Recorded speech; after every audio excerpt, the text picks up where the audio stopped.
Well, good morning, everyone. Thank you so much for spending time with us this morning. For those of you who I haven't been able to meet, my name is Alicia Cornoa, and I have the pleasure of serving as the Director of Admissions at WMU.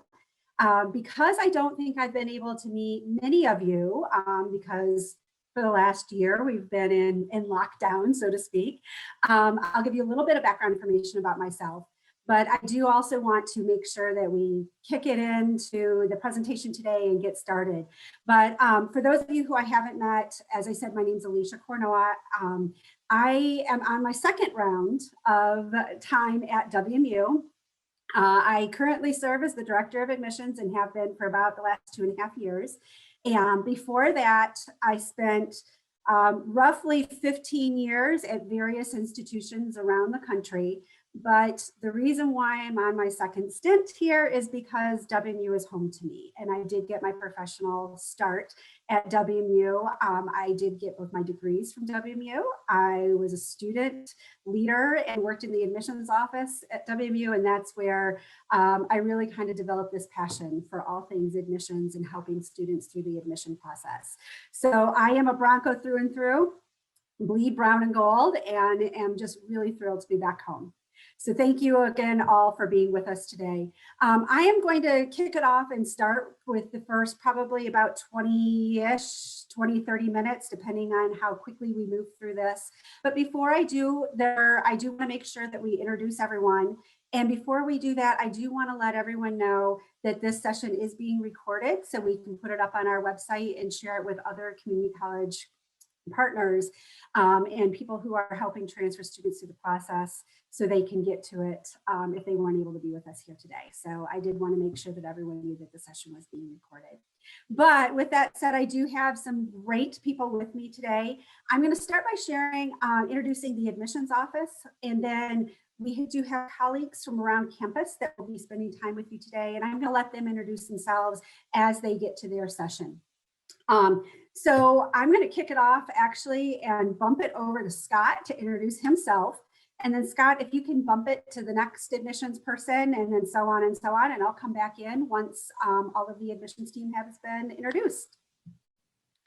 Hello, everyone. Welcome today. Thank you for joining us. My name is Scott Hennessey. I'm Senior Associate Director of Admissions here at WMU, and I supervise our transfer area as well as our events and tour area.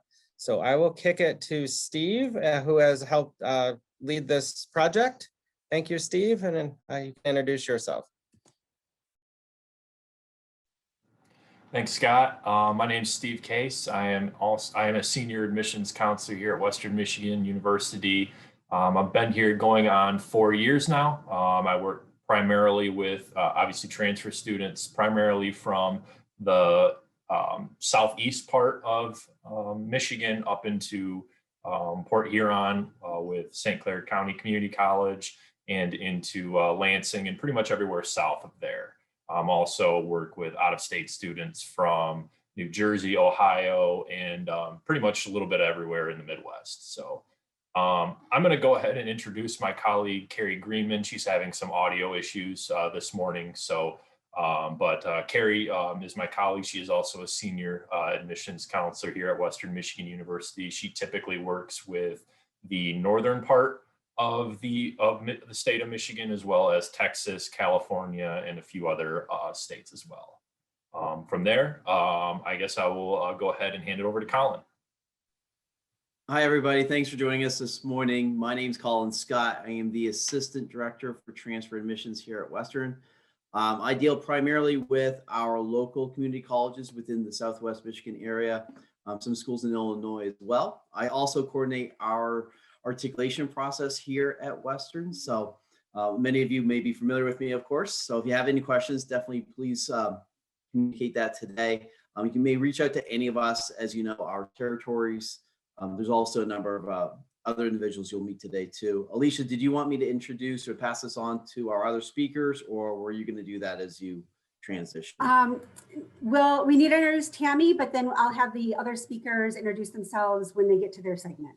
That way people are more likely to remember their names. I'm sure they're all familiar with Tammy as well. So Tammy, if you'd like to introduce yourself. Hi, welcome. My name is Tammy Maynor, and I am the Assistant Director for Course Articulation here. And I also work with the credit evaluation team and transfer guides and anything course that's related to course articulation. So I work closely with Colin and the team, and welcome, enjoy.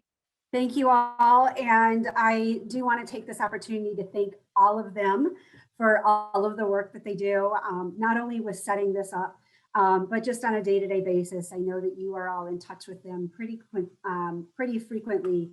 And I'm just beyond thrilled with each of them and very proud to have them on my team. As we go through today, I'm going to be sharing a lot of information with you. As you have questions, please feel free to use the chat feature. We will be monitoring that. I believe Steve is going to be monitoring that as we go through today. So if it's a quick answer to your question, he will go ahead and do that. But at the end of the session, if there are any questions that he's not able to answer, then we will go ahead and have a Q&A session at that point in time too. So you don't need to hold on to your questions until the end. We will have a Q&A session at the end of my time, but go ahead and put it in chat and we'll be moderating that as we go through. So I will go ahead and share my screen again and kick this off. All right. So these are the topics that we're going to be talking about today. We're going to look at our rearview mirror a little bit and talk about fall 2020 applications and enrollment. We'll then move to some of the admission and scholarship changes. Some of those we were working on already and some have been implemented because of the pandemic and how we needed to pivot for our current situation. And then we'll talk about some campus events and updates and some counselor and student resources. As we jump into it though, I do want to thank you all for your partnership. I know that this has been a very difficult year for all of us, and I hope that you and your family and your loved ones are safe and healthy and are navigating this time period as best as can be expected. I hope that we're at the tail end. I feel like we're all starting to see maybe some light at the end of the tunnel, but I do know that it's been quite a year. So as we continue to navigate this and as we continue then and transition into going back to whatever the new normal may be, please do not hesitate to reach out to us. Let us know how we can help you. Let us know how we can help your students.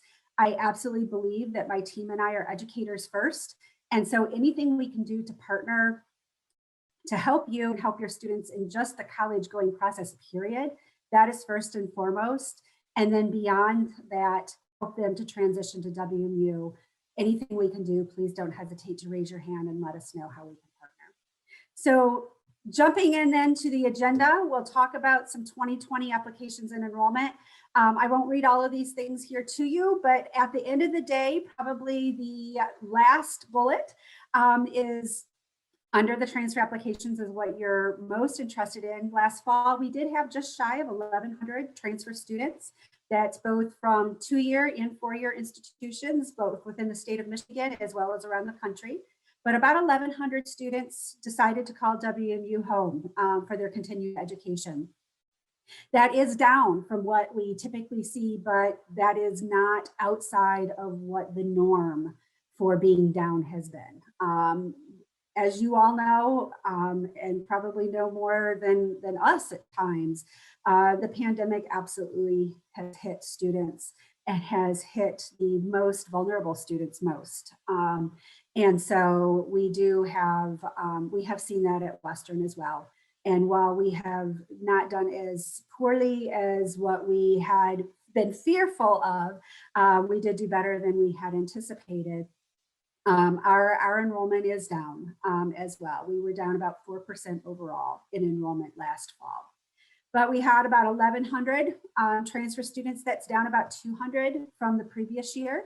And in total, we had, for all student types, both undergraduate and grad, we had about 20,500 students who were continuing their education with Western. And again, that's about a decline of about 4%. Nationally, we saw that overall at 4 years, that's about the average. And at regional 4 years, that's a little bit better than the average. For our incoming transfer class, we were about evenly split with 50-50 male and female, about 30%, just under 30% multicultural, and about 90% Michigan residents.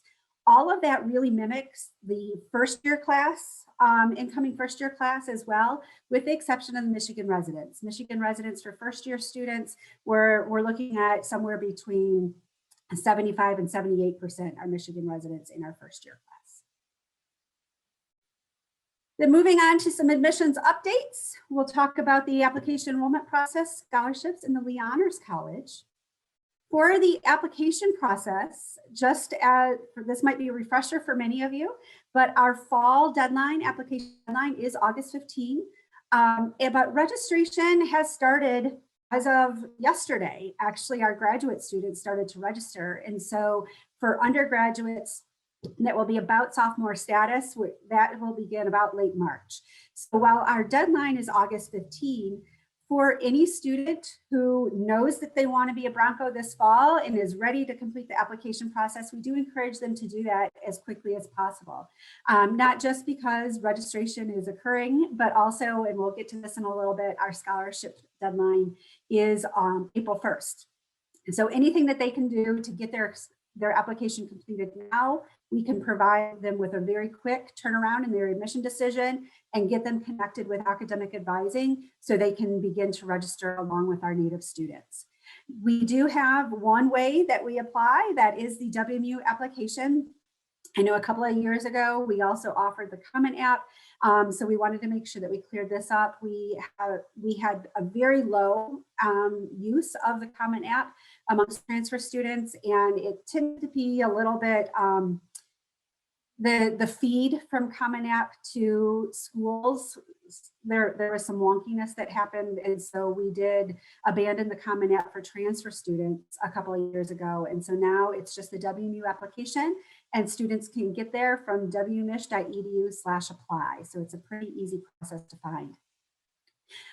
As far as our decision process for transfer students, and to be clear, we define a transfer student who has taken any post-secondary work after they've graduated from college.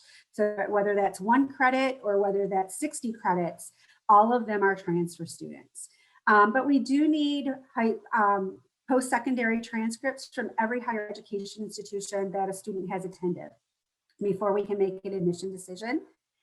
We do use the cumulative GPA. If a student has been at more than one institution, we are going to combine the GPAs and the credits of all of those institutions. So we use a cumulative transfer GPA for our admission decision. And we are also going to need to see the high school transcript, the official high school transcript, if we have fewer than 24 transferable credits to WMU. So that's kind of our threshold. Any student post high school with college credit post high school is a transfer student. We require transcripts from all institutions that they've attended. We will use the cumulative GPA, not just the most recent GPA, and then we do need high school if they have taken fewer credits than what would equate to 1 full year of college work. On that last bullet, if you've been around for a little bit of time, you know that we typically, if a student had fewer than 24 transferable credits, not only would we need their high school transcript, but oftentimes we would need and require an ACT or an SAT score. This is one of the changes that we were already kind of working on before the pandemic happened, but the pandemic did speed up the process a bit. But WMU no longer requires an ACT or an SAT for admission for any student. And that does include transfer students as well. And so if a transfer student does want to share their SAT or ACT, if they've taken it and they're proud of that score and they want us to know about it, they can self-report that on the admission application, but it is not required. We also will not wait to make an admission decision or wait for those scores before we make an admission decision. And so if a student does want us to know what that ACT or SAT score is, they do need to self-report it on their admission application.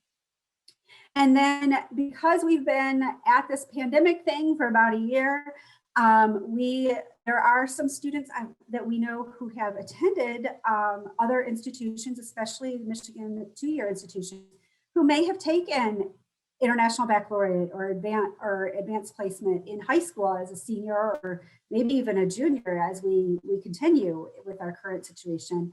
And they want to know, how are we going to award advanced credit from AP and IB when perhaps they weren't able to take the typical test from AP or IB.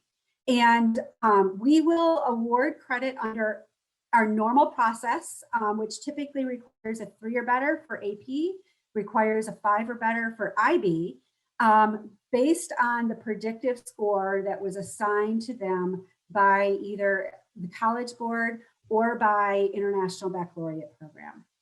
So we do not want to penalize a student because they weren't able to take the traditional AP or IB test when they were taking those courses in high school. So advanced credit, we are awarding that as close as possible to what we have done historically. And so that is the key that we want you all to walk away with. Moving into some scholarship opportunities, as I said, April 1st is the scholarship deadline for transfer students for this fall. We do have 3 transfer scholarships that we are awarding, and you can see those listed there. The large one is the Phi Theta Kappa Alumni Scholarship. That does require a student to be an active PTK member. And so not just, I just signed up and therefore I want to be considered, they need to have been participating in PTK at their 2-year institution.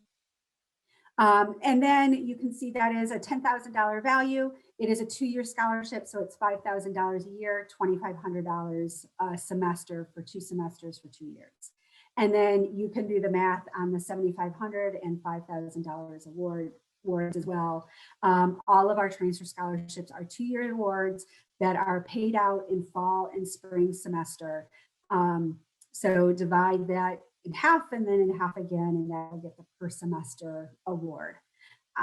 We do require at minimum 24 credits for a student to be eligible for any of our transfer scholarships. We want to make sure that we are not taking them away from the Michigan 2-year institution, from any 2-year institution before they are needed. But we also recognize there are some baccalaureate programs at Western that if they stayed and got the associate's degree, then they actually would be behind. And so the 24 credit requirement is kind of that sweet spot between students having to transfer to stay on track and graduate in as short a time period as possible, but also not wanting to take them away from 2 years before it's necessary.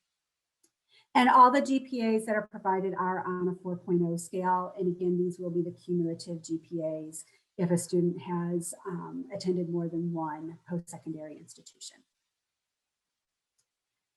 When we talk about scholarships, there are some key questions on the admission application that students really need to answer and make sure that they, even if they're optional, make sure that a student that you're advising answers every possible, every question they possibly can on the admission application, because there is some background information, some technology that we use behind the scenes in order to say, hey, this student looks like they would be eligible for PTK. And we want to make sure that we encourage them where they know about the scholarship, first of all, but we encourage them to complete any additional information from that award to be considered for that award. So please do have all of your students complete every question in the admissions application. That allows us to match them up with every opportunity possible, including our college and departmental awards. And so we do need to know all of that information so we can make sure that we're maximizing their scholarship opportunity. But students should explore other options as well. The college and departmental awards, the endowed scholarships and legacy scholarships, all of those at this point in time for fall, those deadlines have passed, but we did want to make sure that we shared with you that all of those are available to students who are transferring in for the fall semester. Many colleges have awards, both for incoming first-year students, but also students who are transferring are eligible, depending on the number of credit hours they're transferring in. They are typically eligible to apply for upper-level scholarships, and each of the colleges have those available. And there may be some departmental awards within the colleges as well. Endowed scholarships are scholarships that a donor has given us money in order to have this scholarship award available to whatever population that they have identified. And there are literally hundreds of those. And so we do have a resource called Scholarship Universe that a student can create an account and log into, and they can search for all of our endowed scholarships and from there. And then there's pretty much one simple application through Scholarship University to apply for all of those endowed scholarships. And then if a student has a parent or step-parent who has graduated from WMU, they are also eligible for the Legacy Scholarship, which is done through our Alumni Association. And then there are Veterans Independent Scholarships, dependents of veterans, scholarships that are available for students as well. So there are many opportunities for students to be considered for scholarship and merit-based awards. So, and then of course, we need them all to transfer their FAFSA to us so we consider them for need-based awards as well. Merit-based awards do have specific deadlines that are associated with them. Both admission scholarships, which are April 1, the other scholarships, which are typically a little earlier in the year. The need-based scholarships or grants or work study, Pell Grants, loans, what have you, that does not have a deadline that is associated. So students can transfer their FAFSA over to us, update their FAFSA and send us that information up until the first day of class and even a little bit afterwards. And we'll go ahead and continue to package students on a need-based situation. And then lastly, the Lee Honors College, that does require a 3.5 transferable GPA. There is a separate application for the Lee Honors College for students that is available on their website. And we have an extra zero in there. That is my error, apologize, but the Lee Honors College has about 1,700 active students and they come from all different colleges, all different majors, have all kinds of different interests. And so if you're not familiar with our Lee Honors College, it is a phenomenal program that really is an opportunity for students to take a larger university and make it seem a lot smaller. And they really develop a community feel there. And there's a lot of support that is received through the Honors College as well. And again, that does require 3.5 transferable GPA. As we then move into some campus updates, we will cover a few things there, some new and modified majors, some campus events, and how we are reaching your students in this current time. We'll talk about WES and TESS, which is can get really, was not intentional to have those sound really, really similar. It just kind of happened. But I'll cover what those are, the Western Essential Studies and the Transfer Equivalency Services. And then we'll wrap up with some counselor and student resources. And so new majors that were announced last fall or program changes, we do have 5 new majors that we are offering to students. You can see those listed there. They are through a combination of arts and sciences, health and human services, and then College of Engineering Applied Sciences is partnering in a cybersecurity major as well. And so all of those are available to students and they have been on our application since we launched launched the 2021 entry application August 1st. And so they are all available to students, but we do have some program changes or some name changes as well. Students who are interested in communication, historically, they would have applied to interpersonal communication or organizational communication. Now it's all under one program name of strategic communication, but they do decide what they want their concentration within that to be. And again, it can be all of those different majors that used to be offered independently. All of those are concentrations now within the overall umbrella of the strategic communication degree. We do have our colleagues from the College of Engineering or College of Education and Human Development that are here with you today. So I'm not going to go into a lot of depth with secondary education because I'm sure they will cover that. But for students who are interested in secondary ed, they actually are going to major in their program what they want to teach. So if they want to be a science teacher, they can pick chemistry, for example. And so they would apply to chemistry, and on the admission application, they then tell us that they're interested in secondary ed. So if there are any rumors out there that say, oh, Western doesn't have secondary ed anymore, that's not true.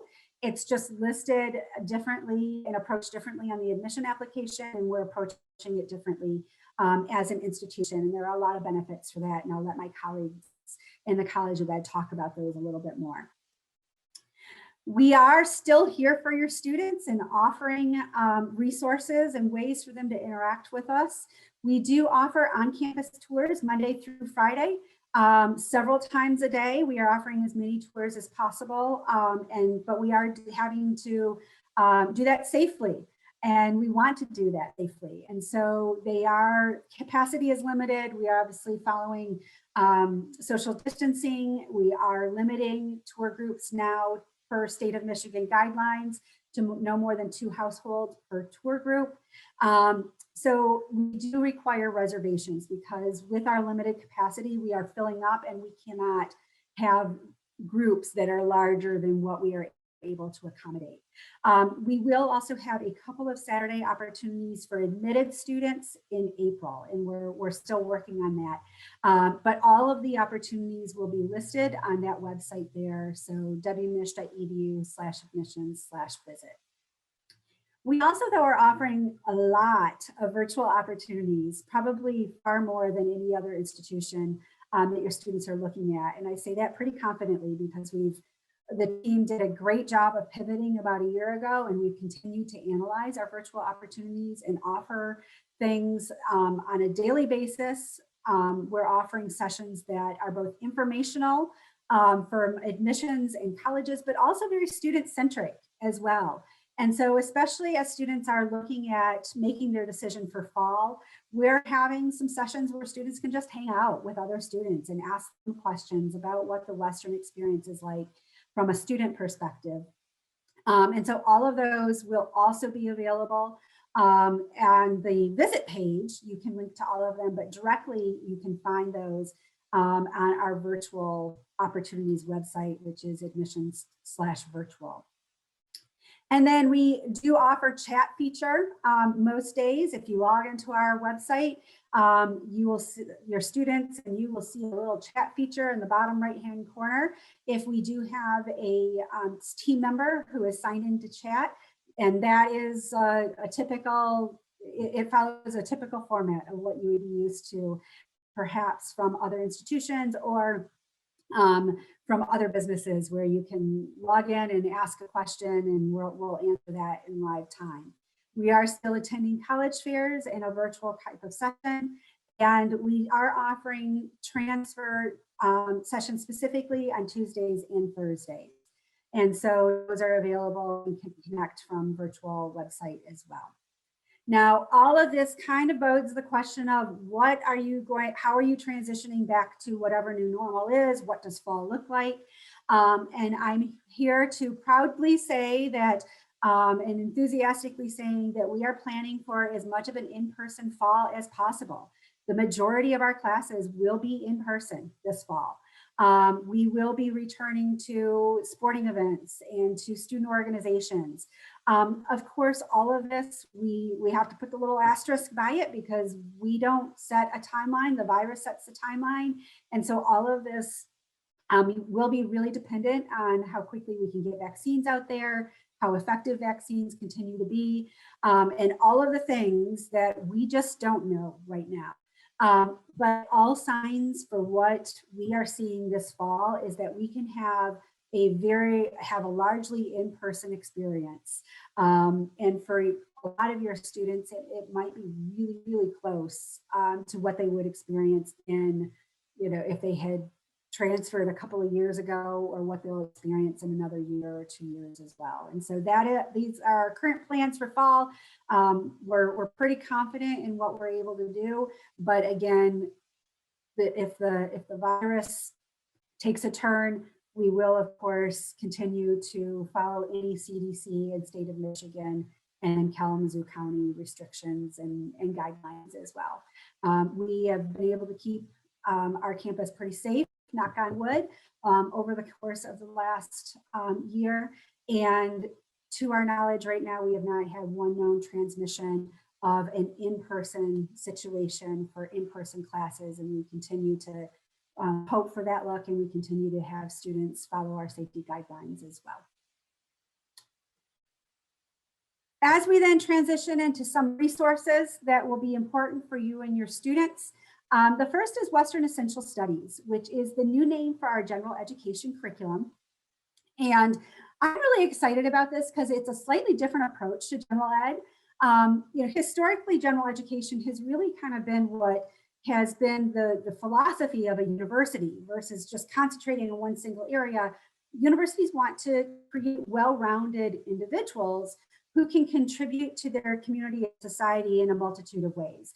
And so that's why we have students take a class or two in the science area or non-Western world, or in learning about cultures that were different from themselves, in computers and all of those different areas. And while Western Essential Studies still continues to kind of categorize some of those, the approach to general ed, we are transitioning from and being solely a way to disseminate information about a variety of areas into integrating some of those soft skills that students are really, employers really are telling us that they want, and that makes a Western student and a Western graduate really competitive in the job market.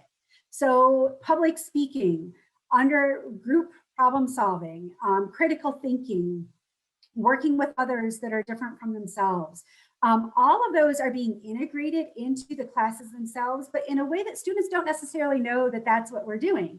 But we are, Western Essential Studies, the biggest difference is that soft skill approach. And we are actually taking a pre-course survey and a post-course survey, or evaluation, I should say.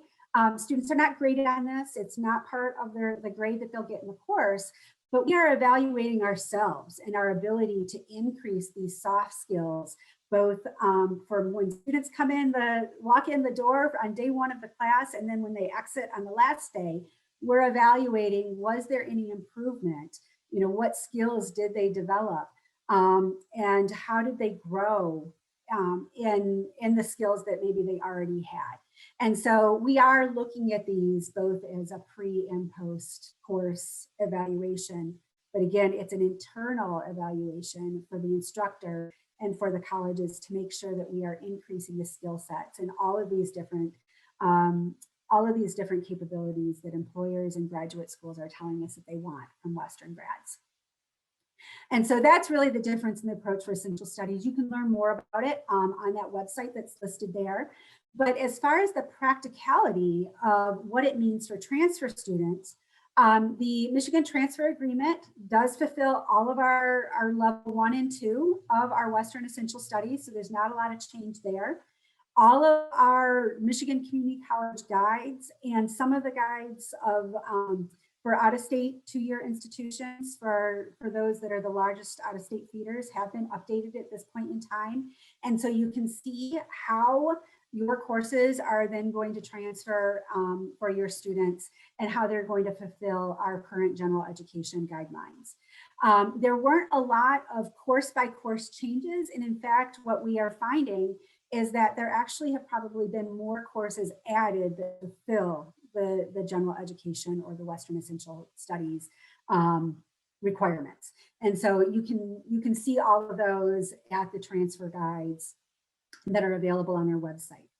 The other resource that I wanted to share and that we're excited about is the transfer equivalency system. And I give a huge shout out to Tammy Maynor for leading the charge on both of these, and for the transfer team as a whole for helping to implement them. But the transfer equivalency system is where you can go, your students, or you can go in and really find out course by course exactly how that course is going to transfer to WMU. And we did update this. The TESS Transfer Equivalency Service is a new resource that we launched. We used to have something somewhat similar, but we do find that TESS is a little bit more user-friendly. And you can see that website that's listed there as well. And then I will wrap up with some resource sites. The first is a website for you. We do put information out there on a pretty frequent and routine basis throughout the year. This is for both first year and as well as for transfer partners, but there are some counselor newsletters out there. There are some recorded sessions, all kinds of things that may be helpful for you as you are advising your students. If you're not quite sure then who your territory manager is or who your transfer representative is, you can go to the website listed there and find your transfer or be reminded of who your WMU representative is. And then the COVID website, this is really a FAQ kind of site of if students want to know how credit, no credit will impact their admission, or be reminded of how we are awarding the advanced credit through AP or IB, or what our fall plans are, whatever it may be. That COVID-19 site was created about a year ago for this purpose, and we will continue to maintain that for as long as it will be relevant. And then for any student who is interested in WMU and wants to learn more, while we are out there in reaching the students as often and as prevalently as we can, we just know that you know, we know, and students know it's just not quite the same as it used to be. So any students who are interested in WMU, we want to make sure that we know who they are, that they raise their hand so we can stay in touch with them. We can let them know about the resources that are available to them and keep them current on information. And so that request information form is going to be pertinent for your students. It's a pretty simple form. They can go in, tell us their information, tell us what program they're interested in, tell us where they're transferring from. And then from there, we will make sure that we stay in touch with them and make sure that they have all of the relevant information that they need. So I will leave that up there for just a hot second, but that is the end of my presentation. And so I'd like to open it up to all of you. Are there questions that you have? Anything we haven't covered? Anything I can elaborate on? Steve, what are you seeing in chat? A couple questions just that we've been able to answer via the chat right now. One that just came in. Is there a max amount of transfer scholarships a student can receive? Would you like me to answer that, or do you have that? We do have, each of these transfer scholarships are somewhat limited. The number will depend on the award amount itself. But I will say that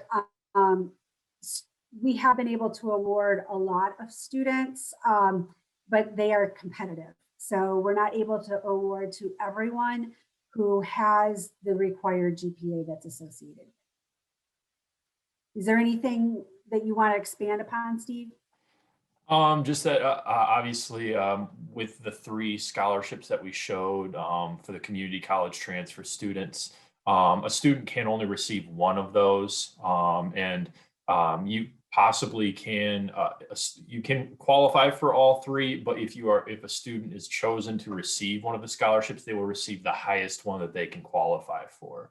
For example, if a student obviously qualifies for Phi Theta Kappa, then they would be considered for that award. But if the pool is very competitive and they are not chosen to receive that award, they would then fall into the consideration for the Community College Scholars Award, so on and so forth. So that's kind of how that tiered scholarship works for us. Got a couple more questions coming through with Alicia. Maybe this was one that you might be able to work with. How do you view a W on the transcript, like a withdrawal on the transcript? We don't know enough information about that course, so it does not get included into any kind of GPA calculation or really into any consideration in any large part. Now, if we see a lot of W's and that's partnered with a lower GPA, there may be a question there. And so I empower all of my team members as they're reviewing applications that if there's a question, they can pick up the phone, they can talk to a student, they can reach out to anyone who may be able to share a little bit more information about that.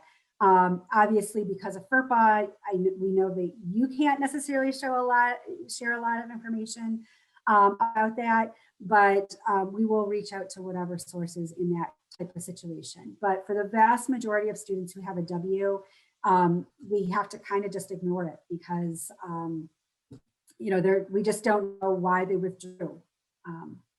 One last question, Alicia. Can you summarize again how the predictive scoring works for AP? For AP, College Board assigned a predictive score. And so whatever College Board assigned for that predictive score, we will use. So with that said, I know we need to continue to move on. I thank every one of you for being here with us today. We know that questions will continue to come up, so please don't hesitate to reach out to us. And so I believe that I'm going to kick it over to the College of Aviation, correct? Yes, good morning. I'm excited to share a little bit more information about the College of Aviation with you all. My name is Raina Cook. I work in recruitment and outreach in the College of Aviation. Would someone be able to grant me screen sharing? I'm seeing that the host has disabled. Yep, I'll get that to you. Sorry, thank you, Steve. So I'll just kind of quickly give you an overview of our program and then a little bit about each of the 3 majors that we offer, and then also resources of how to, sorry, there we go. Okay. So we do, our College of Aviation is made up of 3 academic majors, first being Aviation Flight Science, which is the professional pilot path, Aviation Management and Operations on the business logistical side of aviation, and then Aviation Technical Operations for our aircraft mechanics. A little bit about our college overall, we are one of the oldest College of Aviations in the country. We have been around since 1939, so actually 82 years of aviation education now. A little bit about us and our relationship with Western overall. We are one of the smallest academic colleges, so it is kind of a big university without losing that small college feel. Everybody at the airport knows each other. It is very much a family environment. We have the breakdown of our students there between the 3 majors. And we will talk a little bit more about how we are consistently recognized by the industry as a top aviation program. We really believe that the partnerships that we have available to our students echo that sentiment there. Do like people to be aware that our curriculum is split between Kalamazoo and Battle Creek, obviously our main campus in Kalamazoo for those essential studies classes, some of those introductory aviation classes. But the majority of the aviation curriculum is hosted or will be hosted starting next year at our Battle Creek campus, our brand new Aviation Education Center. Fingers crossed, we should be moving in here next month. So final stages, finally, of our new building. So with this new building, we'll have a lot more classroom space, flight briefing rooms, a brand new paint lab for our tech ops students. All of our simulators will be moved in here, student lounge, cafe, just a lot more space and keeping everybody under one roof, which is really exciting. So that we will be able to have all of our aviation classes out here at the airport, in addition to our training and our labs for our technical operations students. So looking a little bit more specifically into each of the majors, our flight science program, again, teaching professional pilots. We do meet the FAA's more rigorous standard, basically to qualify for some reduced hours, a little benefit to the student there when they do go on to the airlines. They do only need 1,000 hours of flight time rather than the usual 1,500, again, just because of our rigorous program and training standards that we have to meet. Our flight students do get the private instrument and commercial licenses with us. Also want people to be aware of the associated costs with flight training. This is in addition to tuition, but because it is issued as an academic expense, you can claim it on your FAFSA, scholarships, financial aid, all of that usual stuff there. And these are also broken down into those itemized lines. So it's not that total estimated cost all up front directly to the student is broken up into those. lines there. And then lastly, we do only charge the student for what they use. So some students are able to come in under, again, it is an estimated cost, but for the student, if they're not dedicated, motivated, calling off lessons, having to repeat lessons, students can come in over that cost as well, unfortunately. So really want to make sure people are aware of that possibility. Our flight science program is very competitive. Because of that, there are additional requirements to begin flight training to actually in the airplane and start that aspect. So basically, we do expect a minimum 3.0 GPA to apply. And the application is separate from the main application to the university. Those are all outlined on our website there. They correlate with our 4 academic semesters. Usually the application is due about a month or 2 before the academic semester begins. There is also a medical requirement to flight training. We can go through all of that with the student if needed. And lastly, we want to address the question of when students begin flying with us. And we do want people to know that it's always our goal to get students in the airplane as soon as possible. But realistically, because some of the challenges we've seen throughout the last few years, first, a couple of years ago with a flight instructor shortage, with the airlines hiring so rapidly and hiring pretty much from our instructor pool that we had, left us without enough flight instructors. And then obviously a year ago when COVID started and we had to take about 4 to 5 months stand down from flight training, unfortunately it created a significant backlog for us.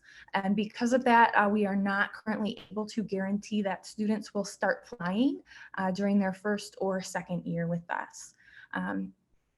To help combat this as well, the application for 2021 for fall into the flight science program has closed.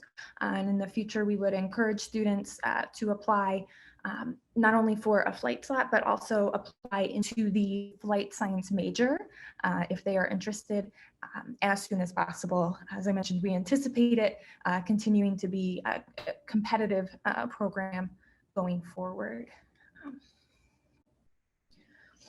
Career outcomes, like you can see at the first bullet point there, 100% success of 2018-2019 graduates, and a variety of places that our pilots do go off to, not only the airlines like most people could guess, but also cargo and corporate as well. We are partnered with not only Delta Airlines, but also United Airlines for direct career pathways for our students. Aviation management and operations, really for students if they want to work in aviation, if they have an interest there, but they don't necessarily want to fly or work on the airplanes themselves. There are a lot of opportunities behind the scenes still working in aviation. So our management program is quite literally half aviation, half business, still taking all of those aviation classes that our pilots take, classes like aerodynamics and aviation safety, but also business classes like accounting, economics, finance, law, and marketing, and kind of culminating those into aviation operations classes specific to that, and also airport management, airline management, safety and security, all things that are very important. Also always the opportunity to further specialize your degree here with minors to kind of customize if you're sure which area of aviation you would like to get into there. So definitely the most open-ended when it does come to career outcomes, not only working in airlines and airports, behind the scenes, also air traffic control, aircraft insurance, aircraft sales, working for corporate companies, the FAA, aircraft and avionics manufacturers, so on and so forth. So aviation technical operations, our third major, you'll hear us call it tech ops. This is the path that sets our graduates up to obtain that FAA airframe and power plant, that A&P mechanic certification. So legally able to go on and work on airplanes and aircraft engines. This program is very, very hands-on. Our students will spend the majority of their time in the labs, taking engines apart and putting them back together. They have an entire class just on propellers. So really cool what they get to do on a day-to-day basis. One of the main things that we'd like to talk about is especially why a bachelor's degree. When it comes to a program like this, we completely understand that students can go to a 2 or 3 year trade school program and knock it out considerably quicker than a program like ours. But we do really think that bachelor's degree is important when it comes to that career development, thinking 4, 5, 6 years down the road after you started that first job. We want students to be thinking about taking on a bigger role, more responsibility and more money. And the opportunity to do that in the bachelor's degree really does help you in that aspect.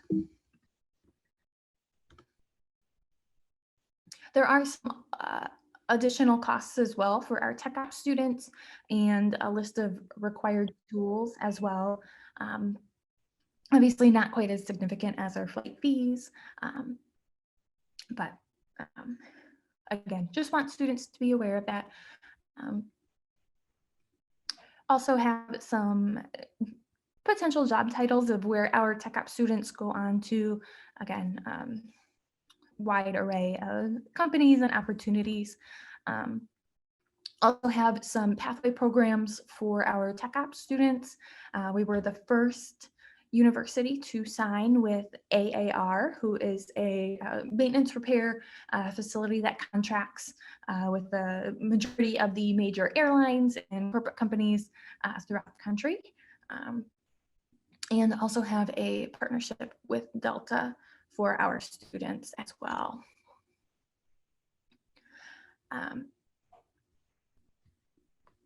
We didn't really get to talk about it in detail, but our aircraft, you can kind of see it in the background there. We do use very advanced technology for both our flight students and the tech ops students. All state-of-the-art equipment is very important to us and is embedded throughout the curriculum as well. So I do have an aviation learning community as an option for students, as well as a number of really awesome student organizations. And yeah, happy to answer any questions if you like, but also want you to know that we are available, like Alicia mentioned, a number of ways for your students. We are more than happy to give a detailed presentation to anyone who might be interested in aviation. You can find all of our current opportunities at wmich.edu/aviation/virtual. We are also open for tours, but do ask that you meet with us virtually first. Help us keep better social distancing and COVID compliance procedures when we are in person together. So like I said, always happy to meet with students and share more about our program. Thank you, Raina. Thank you. Yeah, no problem. With that, I believe next on the agenda today would be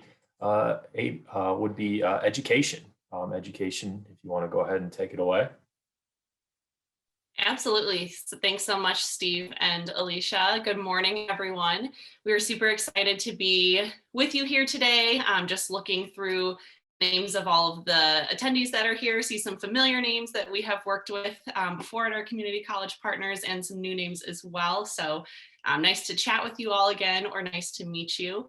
We have some people here from the College of Education and Human Development to share, like Alicia mentioned, some pertinent updates to our education programs and how that might impact your transfer students.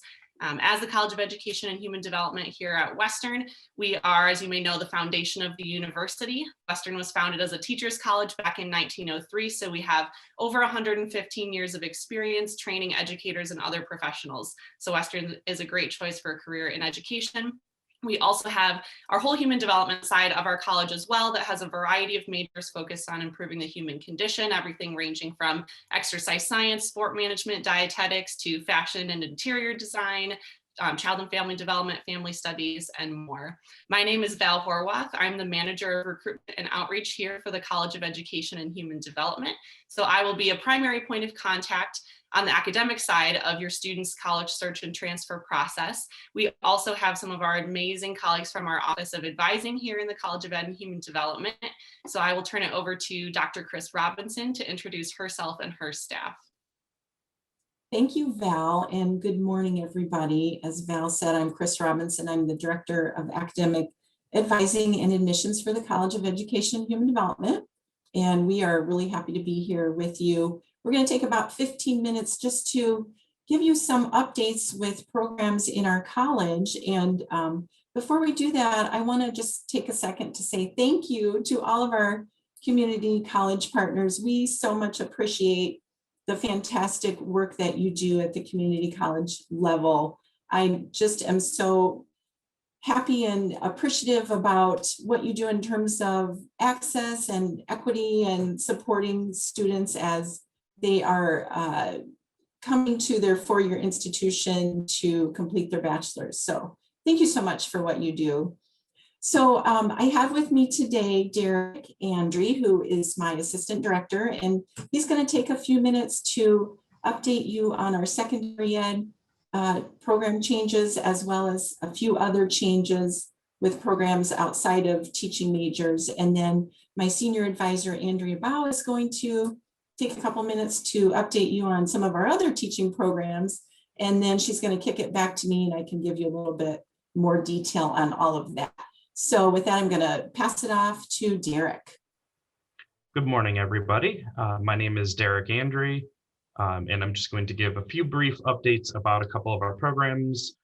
Some of you may have already received information from our office or from the university about some of these program changes, but we just wanted to touch on them briefly just to make sure that you all have been informed of these changes. The first one is regarding our athletic training program. The field of athletic training has moved from requiring a bachelor's degree to require a master's degree. And with that change, we have decided that it didn't make sense to run a separate undergraduate athletic training program on its own. So we have folded that program into our exercise science program. We now have a track within the exercise science program that gives students all the prerequisite courses that they need to be accepted into the athletic training master's programs after they finish their time in the undergraduate studies here at Western. To get into an athletic training graduate program, students do not have to have an exercise science major as long as they meet all the prerequisites for the school that they want to go to. So if they want to do a different major at Western other than exercise science, or they would biomedical sciences, biology, something else along those lines, they can, but the exercise science major does have a specific track set up to make sure that students get the prerequisite courses that they need to get into the programs that they want after they graduate. The second program update is our food service operations and sustainability program. And that is just to let you know that we have ceased operations of that program. It was a very small program and we had very few transfer students coming in from all of your institutions to our program and very few freshmen starting, and we just didn't have enough folks to continue to run that program. So we've ceased operations of the food service and operations in sustainability program. And then the third update that I'm going to give is just about the secondary education program. As Alicia mentioned earlier, we still do have secondary education at Western. The very short version is what we've done is we have created a 13-month accelerated graduate program that students go through to get their teaching certification in secondary education. The old program that we had in secondary education was set up so that students would do 5 years of classes total. They would do 2 years at the community college level, then transfer to Western and do 3 years of classes to earn their teacher certification. What students are doing now is doing 2 years with you all, transferring to us, doing 2 years of classes, and then 1 year at the master's level. So they're going for the same amount of time, but coming out further ahead in their career by having the master's level teacher certification. The important thing to know is really that not much changes for you all in terms of what students will do who want to go into secondary education, because they're still going to be getting their core content classes in math, science, English, foreign language, those kinds of subject areas through your institution, and then they're going to transfer to Western to finish that out and get their master's program. And some of you do have introduction to education courses. They can still take that course. It's not a required course, but it is a highly recommended course for our undergraduate students in secondary ed pathways working towards that accelerated master's program. So really, you don't have to do much different at your level with the students. The only real big difference is that when the students come here, they're going to be working with the College of Arts and Sciences and with faculty advisors in their content areas instead of with advisors in the education college, and then they will work with our college once they get to the graduate level. Okay, and then I will pass it over to Andrea. Good morning, everyone. My name is Andrea Bow. I'm a senior academic advisor in the College of Education and Human Development, and I'm pleased today to be able to share with you some of the proposed changes for our elementary, early childhood, special education, and even TESOL major, which is a new one for our college. Chris is sharing a flyer with you. It is a little bit text heavy, and that's okay. We're going to send it out to you after this presentation as well so that you can have it in hand. But with the changes that the state of Michigan is making to the teacher certification, all colleges across the state are making changes to their elementary based programs. In addition to making changes to elementary, early childhood, and special education at Western Michigan, we are also opening a new program which will be for early elementary, pre-K, and TESOL. So we'll talk about that in a moment. Students coming in fall 2021 catalogs in the elementary education major will complete coursework to become eligible for certification in pre-kindergarten to 6th grade. Students in the early childhood education program will complete coursework to be eligible for certification in kindergarten through 5th grade. This is the same, our early childhood is the same as it has been in past years through this next academic year. New changes will be coming in fall 2022 to allow teachers that want to be early educators to either choose birth to kindergarten or birth through 3rd grade. So we're really excited about those new programs. Curriculum proposals we're aiming to have things finalized by March and April. We're already in March, so April, May to June, maybe. So that's what we're aiming for. We are preparing to have these programs all ready for this fall. Students in special education, beginning in fall 2021, will be able to earn pre-kindergarten to 3rd grade with learning disabilities. That is a little shift. If you've been working with students that are coming into Western in special education, the current programs, soon to be previous programs, would be kindergarten through 5th learning disabilities, and emotional impairments. So your students that are working on that now may still come in and maintain their current catalog year, 2019 or 2020, and still earn the emotional impairments.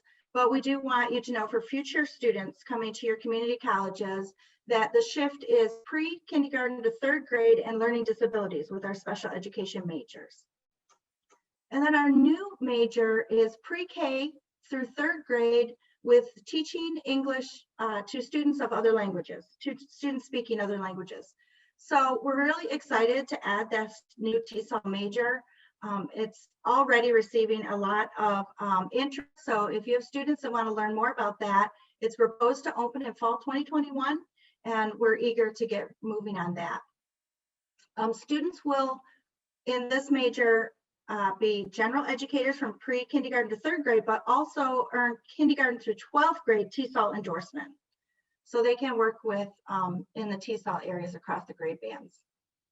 In the proposed programs, students will take classes in cohorts to receive academic and social support for group activities and events. It's really important that we have students that are transferring in be able to transfer into the 3rd year of the cohort. So Chris is going to go into a little bit more detail about that in a moment. All programs will have 1 to 2 clinical experiences each year to allow students to apply what they are learning in the content areas. So when they're learning their math, science, social studies, language arts, they're going to have clinical experiences right along with that in the school setting so that they can put what they're learning about the content into the practice of teaching right away. Students will be placed in a variety of school settings, urban, suburban, and rural, in different grade levels throughout the program to be prepared to teach at multiple grade levels when they graduate and across the grade bands that they're earning. So I'm going to hand it back to Chris. She's going to go into a little more detail in that transfer transition process.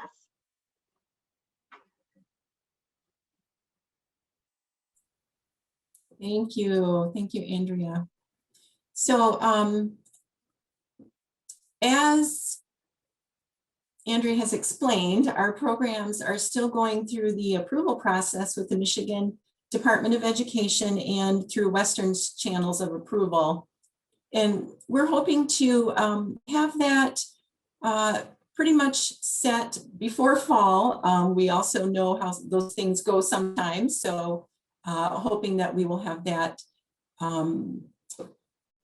finalized and approved by then. And so to that point, we're in a little bit of a messy time period during this transition. And we know that you as advisors and faculty and staff in the community colleges need to know how to advise your students for fall, for students that are coming in this fall 2021.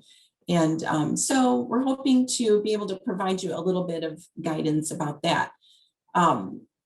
So our math courses and the education and literacy study courses and the science courses, we want to encourage you at the community colleges to reach out to the faculty at your schools who teach in those areas, to collaborate with our faculty at Western to start to work on creating those equivalencies at the community colleges. And maybe many of you are already doing that. I know that many of you are actually, but I did want to post up here, and can you see this, the screen with the contact information? Great. So for math, you can have your math faculty reach out to Kate Klein, and there's her email address right there. And for science, we have Betty and Brandy, and their email addresses are also posted there. And then for our ed and literacy study courses, Dr. Regina Fales Nelson. So, and her contact information is there. We believe that the goal is for the community colleges to continue to offer equivalencies to the current math courses for those students in catalog years 2020 and prior who are still pursuing their programs through our current offerings. And then with the understanding that it's going to take a while for those equivalencies to be created, this is an idea of what it can look like for fall and spring semesters. So these courses here represent the fall offerings within the cohort, and then spring here. And this is not any different. You should still have an equivalency to Ed 2500, to our English 1050 college level writing, and to math 1140. So the courses that are highlighted in yellow, those are the areas that we're hoping equivalencies will be created for the courses. And so that's where you'll want to have your faculty reach out to our faculty. And like I said, I know a lot of that is already happening, but just to start to create those equivalencies. Let's see, the other thing to say about that is, because the program is cohorted, we do want students to be able to stay on track. And so with that, while we're waiting for equivalencies to be created, we want to encourage students to apply to Western as a guest student so that they can take the courses that are currently available at the community college, and at the same time, take some of the courses that aren't ready yet at Western so that they can stay on track with the cohort.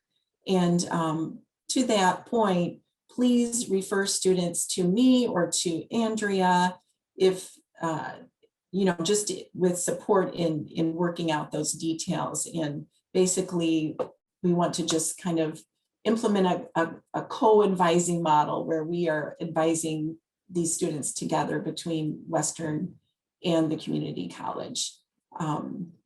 And this just lays out the coursework for the other programs, and we can get this to you all in an email as well after the presentation.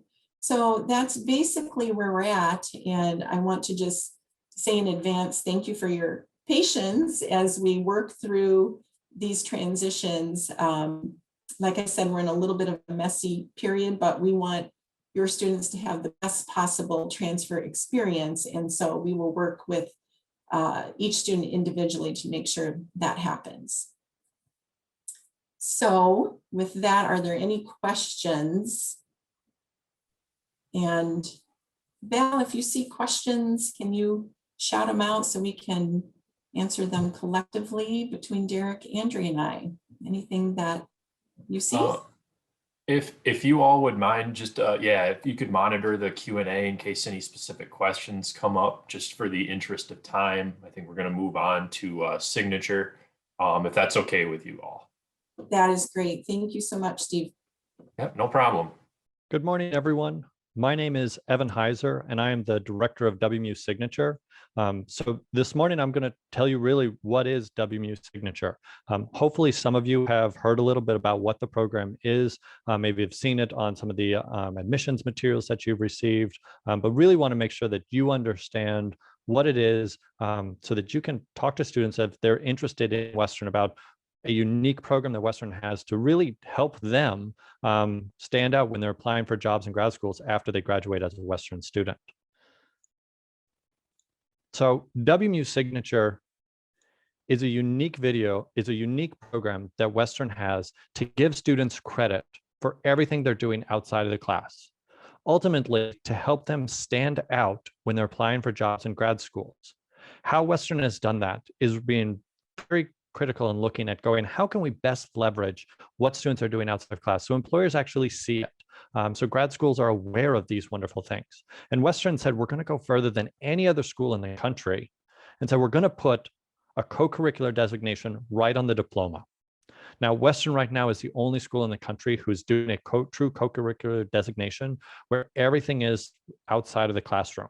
The kind of second best right now, which Western also does, is honors colleges. They'll kind of put an honors designation, but Western really said, wait, we want to leverage these types of things.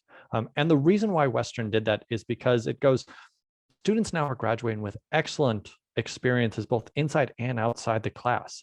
How can we make sure that this stuff is kind of aware that they're standing out on resumes? So I'm sure all of you have heard kind of the horror stories when it comes to resume review, that individuals are spending as little as 7 seconds looking at them. And I very much understand it. I do the same thing when I'm doing first round resume review. I'm looking, do they have bare minimum kind of requirements that I'm looking at? Often that's an education section. Do they have that bachelor's degree, that associate's degree from an institution kind of that your eyes just pick up? And this is where, because signature actually goes on the diploma, where it lives on the resume. This is how employers and graduate schools actually can see what's going on. Now, that only gets them to the interview, which is wonderful. And we kind of want to make sure that that highlights, because it gives that question. It helps Western students stand out and kind of go, ooh, WMU Signature sustainability, WMU Signature diversity inclusion, WMU Signature civic engagement. These are things that my company's interested in. You know, we still need them to have that accounting, that nursing, that engineering, that education degree, but we're working on this stuff. So I want to talk to this student. I want to look more at their resume. And that's kind of where WMU Signature from this designation is. Now, it is way more than just kind of an additional 3 or 4 words on a student's diploma. That's just kind of the on paper where it helps, where even in a very concrete way, it's kind of helping to elevate Western students. Now, the whole program is designed to take the entire time that a student is at Western. Now, that's whether it's 2 years as a transfer student or 4 years. But the idea is that we are giving them credit for everything they're doing outside of the class. This is all to get them engaged. Research has shown for decades now that the more engaged students are, the more likely they are to succeed. So we want to make sure that we are doing everything we possibly can to encourage students to spend that extra time and effort outside of the class so that they do reap those benefits. During that process, though, we want it to be more than just going from random thing to random thing. We want to help them to make meaning of all these different events and experiences that they're doing. So we're encouraging them to get engaged. We are taking attendance, giving them credit, and putting that all together through a system that then highlights this is how it's connected to different pathways or passion areas. Ultimately, that's what we want to help students do. We want to help them to find a passion. They will declare their passion, and now we want them to focus in on that. We want them to spend some time actually researching and figuring out what's out there. What does this mean? You know, I was really interested in it, but now I want to take it to the next level. And Signature really encourages students to do that. We are helping them to sort through all of the hundreds of events on campus to be able to see what is coming up that's related to this pathway and this passion area that I have. Ultimately, we want them to do something though. This is the final phase of WMU Signature. We call it the peak project, and every single student graduating with a signature designation has to complete one.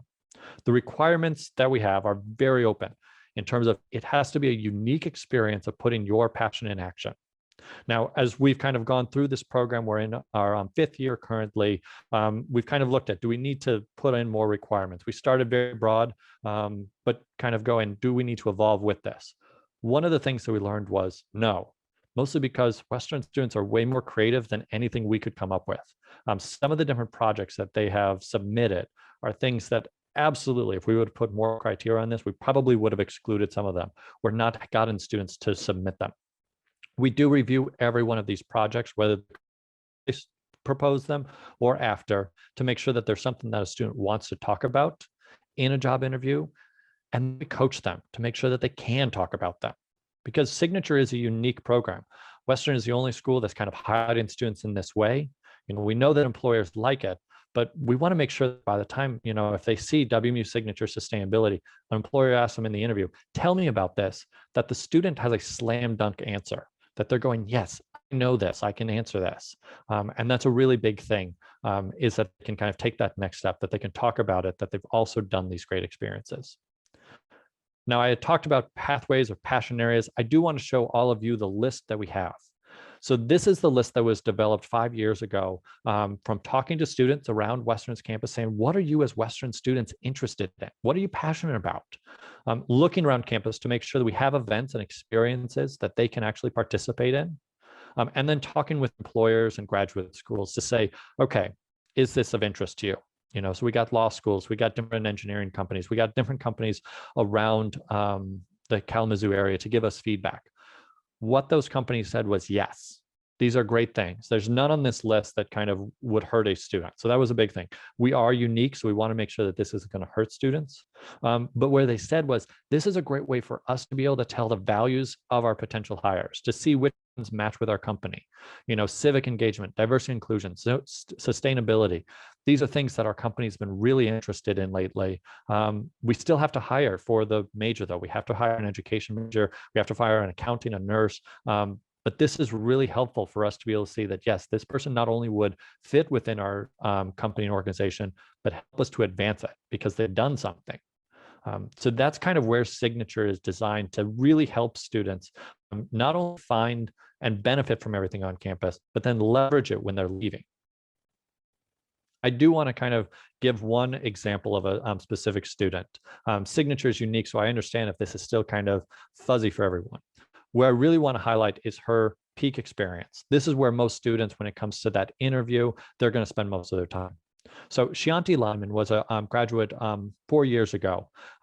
She was a political science major, an absolutely amazingly and engaged student. She was student body president at the time and looking to apply for law school. So one of these kind of cream of the crop students.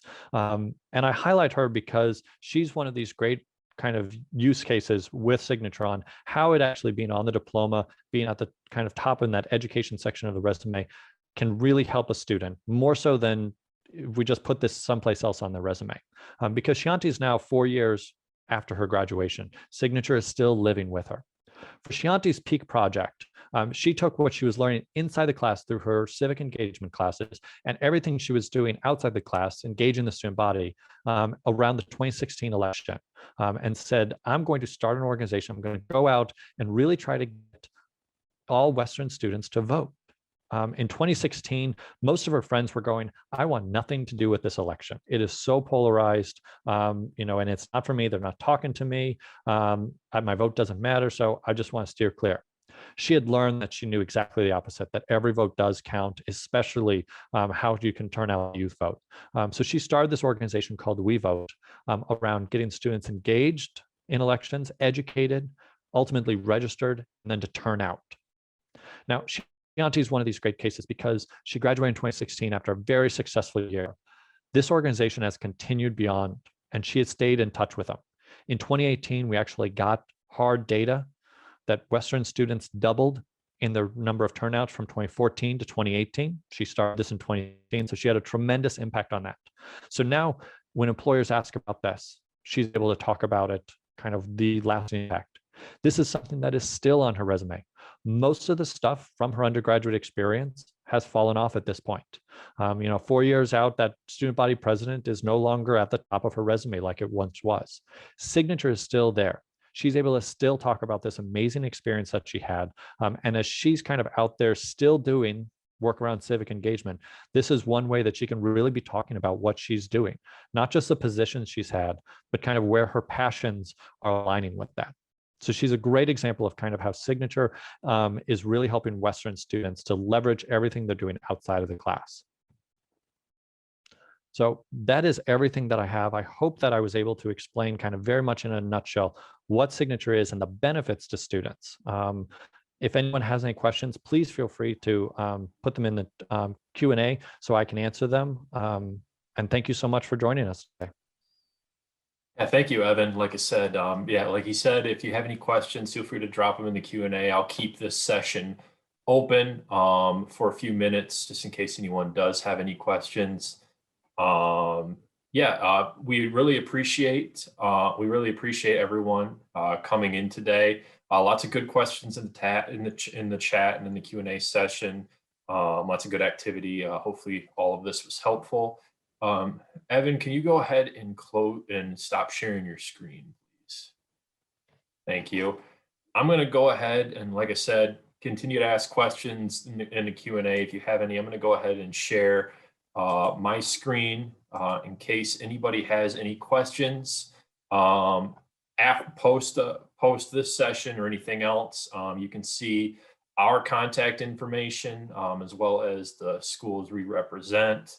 Colin, Carrie, and myself. If anyone has any direct questions, always feel free to reach out to any of us. Even if you're not the same school, we all help each other anyway. So yeah, whatever is needed, we're happy to help you. But yeah, so like I said, we do appreciate all of you attending today. This has been recorded and will be available at some point, hopefully in the near future. So if you'd like to pass this around, and we are discussing the possibility of maybe hosting another one of these later in the spring or summer months. So be on the lookout for that. And as always, if any of you have any questions, feel free to reach out to any of us. We're happy to help. Anybody have anything to add? Colin, Carrie, Tammy, Scott? I think we're all good. The chat looks quiet at this moment. I'd like just to thank everybody for coming today and helping speak and bring some of these important points up. As for Signature, coming from the hiring industry in Chicago for about 10 years before I joined Western, I highly recommend it. I'm really pushing the program with our transfer students. It's probably the #1 added skill set a student can add to their resume when they leave Western. And with a tightening job market in the future, we're really positioning Western students to excel and win that interview. If they win that interview and they have Signature on their resume, it's that first entry point to the conversations. 5 minutes where they get to present themselves, really highlight what they did extra in college. And that's just a huge value add. So definitely talk to your students that are interested in Western and bring that up if you can. Try to spark that interest. It's really not a lot of time outside of the classroom, and it's such an advantage for students. So we really push Signature. I think it's probably the best thing a student can do when they come to Western. Thanks, Colin. Yeah, thanks again to all of our panelists. We appreciate you taking out your time today, provided some tremendous information to everybody. And again, thank you all for attending. It does look like things are relatively quiet. So I'm going to go ahead and end the session. Enjoy the rest of your week, everyone. We'll always be available for anyone with any questions. Thank you so much, and go Broncos.